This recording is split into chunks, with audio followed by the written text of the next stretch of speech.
So, just some words about the context to start with. Where are we regarding global warming?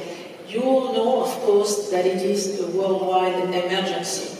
The 4 last years were the hottest on record, and winter temperatures in the Arctic have risen by 3 degrees since 1990. Sea levels are rising, and we are starting to see the life-threatening impacts of this climate change: heat waves, floods, hurricanes. The last report of the UN Intergovernmental Panel on Climate Change shows that if current trends continues, warming is expected to reach +3 or +4 degrees by the end of this century. Much more than the 1.5 recommended by experts. As energy player, we also know that the energy production and consumption represent more than 70% of global CO2 emissions due to human activities. That's why decarbonizing energy has become the most urgent challenge we have collectively to take up. What can we do? What are the solutions? Of course, my view on that is very clear. It is that the future of energy is electric. Because electricity is the most efficient and economical solution to decarbonizing the economy, in particular by giving up direct fossil fuels energy consumption in buildings, transport, and industry. Electricity has 2 major advantages. First of all, efficiency. Electrical technologies are 3 to 5 times more efficient than fossil fuels technologies, and then flexibility. Electricity can easily be used in many different areas like transportation, buildings, industry, but also lighting, heating, cooling. So the future of energy is clearly electric. Due to the carbon-free goals adopted by so many countries, the International Energy Agency predicts a massive shift to electricity. Electrification rate is expected to increase from 18%, current rate today, up to 36% by 2050, meaning to double. So what are utilities like EDF doing to tackle this climate change issue? We are fully committed to this energy transition. Probably you may know that a group like EDF is generating each year 600 TWh of energy, and 85% of these 600 TWh are CO2 free. Our carbon intensity is 6 times lower than the energy sector average. But we want to do more, to do better than that, and that's why we make the commitment to reduce EDF's group carbon footprint discharge in the atmosphere from 50 millions down to 30 millions by 2030, meaning divided almost by 2, which is in line with reaching carbon neutrality by 2050. So it is a great challenge.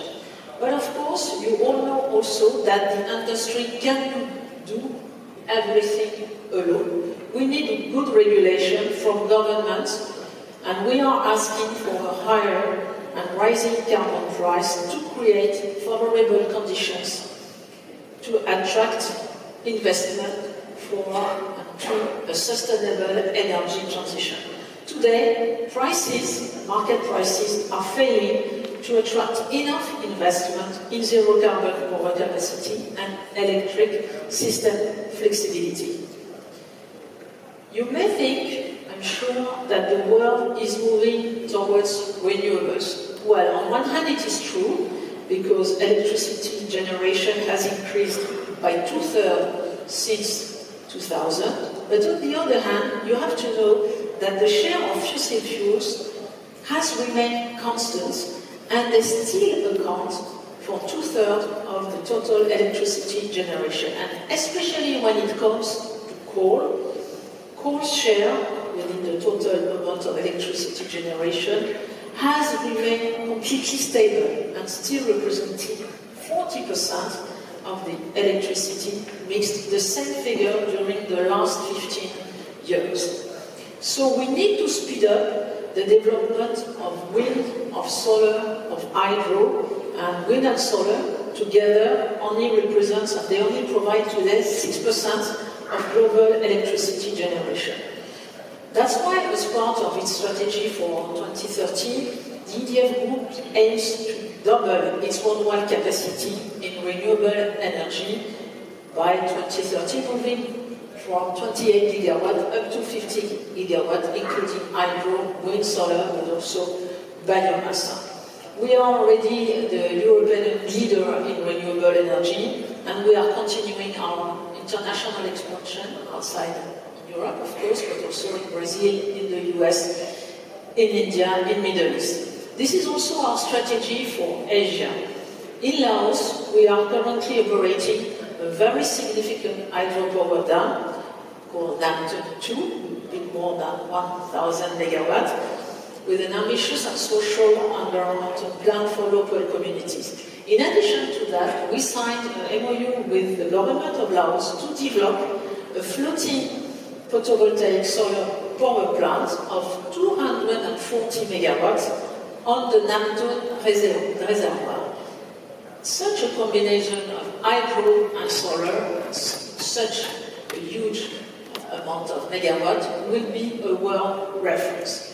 In Myanmar, we are developing, in consortium with the Myanmar government and Marubeni, and also a local partner, a project of a hydro dam of 670 megawatts that will provide a low carbon and competitive electricity to the local population, whose electricity demand growth is about 20% per year.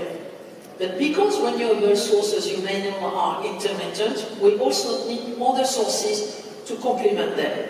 And nuclear power plants are ideally placed to fulfill this role, and they can generate low-carbon electricity, reliable and competitive, affordable for many years. Second point we need to do also, we need to develop power system flexibility. Significant investment in the infrastructure of the power system are needed to support this energy transition we are describing.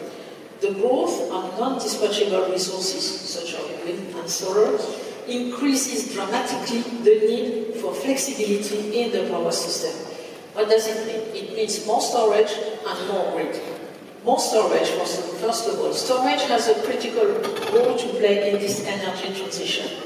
As a pioneer in this area, EDF Group is already involved in the main storage technology application, including, of course, batteries, but also pumped storage, hydroelectricity station, hydrogen as well, and concentrating solar thermal power, CSP, technologies that the one we are developing in Morocco.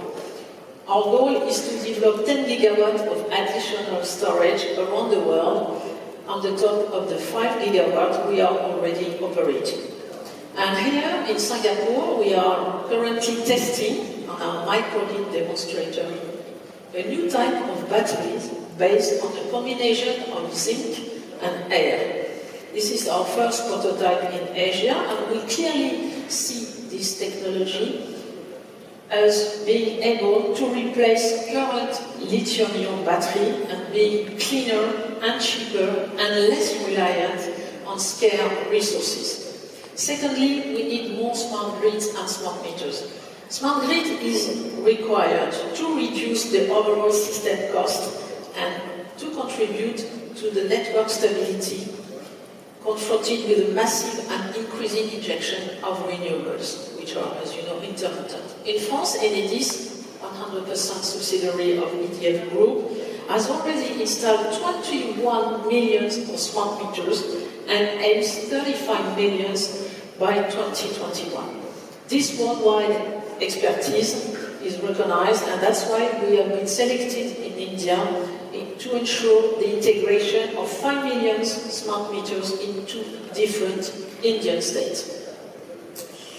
So it is clear that the energy transition and the digital revolution are creating new business opportunities.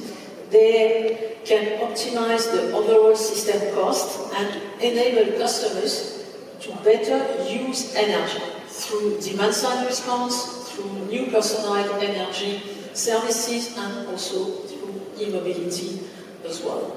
Thanks to smart meters and digital platform, EDF is better encouraging consumers to use less energy during peak hours, for example, or to move the time of energy use to off-peak hours, and then reducing the need for investment in networks or in plants for meeting peak demands. According to International Energy Agency, smart demand-side response could save up to $270 billion in new electricity infrastructure.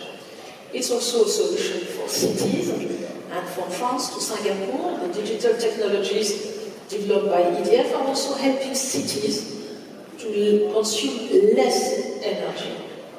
Local decision makers have access to 3-dimensional urban modeling tool to stimulate different urban scenarios to optimize energy consumption and support the development of smart city. It's true also for commercial and industrial companies, and through Dalkia, which is another EDF group subsidiary, we can design energy services, we can manage them, we can operate them, and for example, gathers all data in real time for our clients and combine them with artificial intelligence in order to optimize the bill of the client and to reduce its consumption.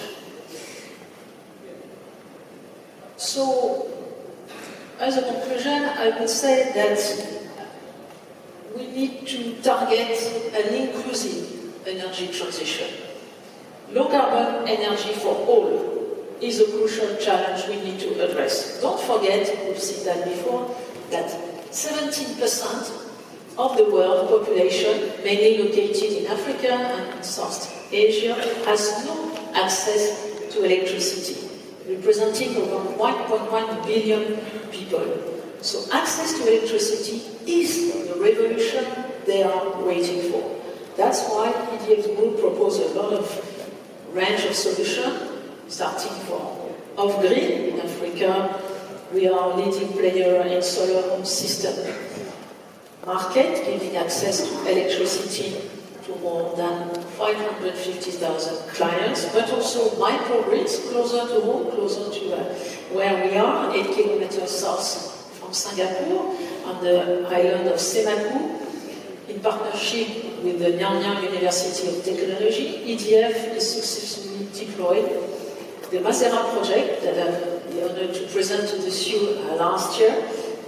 Mazera meaning microgrid for affordable and sustainable electricity in remote areas. It's the largest hybrid microgrid tested as a research platform in the tropics. And building on that success, since last year, we deployed and we are developing 3 new projects, one in Indonesia, one in Myanmar, and one in India, in order to reduce local pollution, but also to increase reliability of supply and, of course, to reduce the price, the electricity price for end users. So low carbon electricity for all is a powerful catalyst for a cleaner future for our planet. So let's join forces and efforts to make this dream come true. Thank you.